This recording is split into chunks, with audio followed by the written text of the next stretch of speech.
your network is only your net worth if you're actually valuable and have something to offer, right? And while you're saying this, that actually got me thinking of exactly that. It's like, okay, you learn that you have this currency that other people find useful, and then you can build relationships off of that.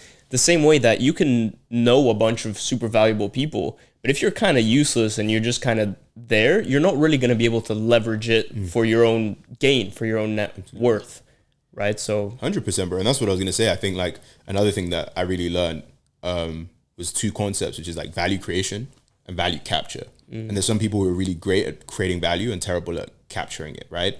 So a lot of creatives, a lot of artists are great at creating value, which is why like people are always complaining about like record labels and like talent managers. And like, for example, like Bernard Arnault, like the CEO of LVMH Group, is amazing at being able to capture value. He knows how to be able to take the creativity of like a Marc Jacobs, for example, and be like, Mark, you go and create, and I'm going to help you monetize this, right? So that's value creation and value capture. And you can actually be really good at creating value in your network, or being able to access networks, right?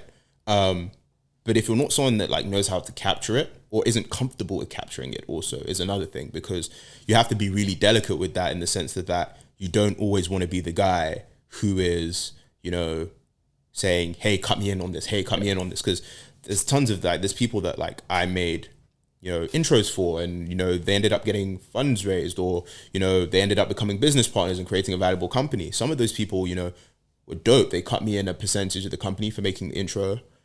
Even though that's not why I made the intro. I was just like, you guys would get along. Like, you guys want to work on the same thing. And they honored and valued that and gave me a percentage and made me advisor in the company. Now, I'm a lot more incentivized to continue to make those introductions and help you, versus there's some people I make those intros for and they never say thank you. They never do whatever. And then it just like, I note that. And it doesn't mean I'm not going to help you, but it also means that as someone who also wants to be introduced to people, and who also wants to get, you know, introduced to a mentor or an advisor. And I don't get it right all the time, right? Especially as a young person, you learn these things through trial and error and a lot of like hard-earned lessons and failures.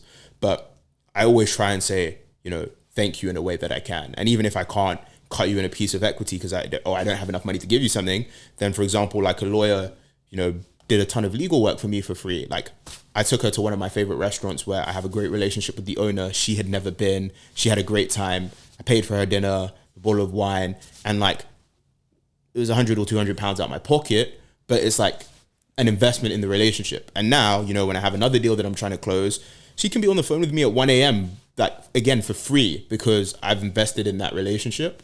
And I think for me, it's really, as you said, I think there's two things in what you said. I think A, it's, you know, how do people feel about the way you work? I don't know how to explain it in terms of like, as I said, just trying to make people feel valued for the introduction.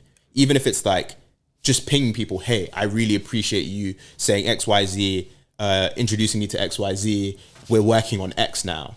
And then I can keep a follow up, or you know, I can follow up and check how they're doing, how the progress is. But like, what I don't like, and I even had an instance with this week, is like, I introduce you to someone, and again, things happen. People have introduced me to people and I've forgotten to follow up or actually do the thing. But like, you introduce someone to someone, they don't follow up. And now I look bad because I've called in a favor and said, hey, this person really wants to learn how to get into X industry.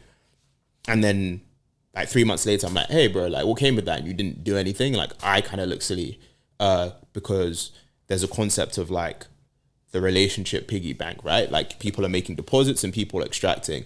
And like, if you have shame and wisdom, like, it's literally what you said about like sending the text to our editor and being like, hey bro, how are you? Like, you know, sometimes when you get, hey bro, how are you? You know, like the big ask for a favor is going to come in. Yep. But if I've made deposits and I've made deposits and I've made deposits, I can ask with a degree of confidence for this favor, knowing that we're balanced in the value exchange. And, you know, that's just kind of how human nature works. Versus there are certain people I can't ask a favor to, because I know I've overextended. My credit line is on E. Like, I've overextended myself on the favors here, and I either need to give it some time, or I need to find a way to add value to them, introduce them to something, like help them, like, because I know this is, and you don't want to be seen as someone who's like just leech or a vulture. So I think that's one, and I think it is interesting when you see people. There are people who very clearly can tell that difference, and there's some people that can't.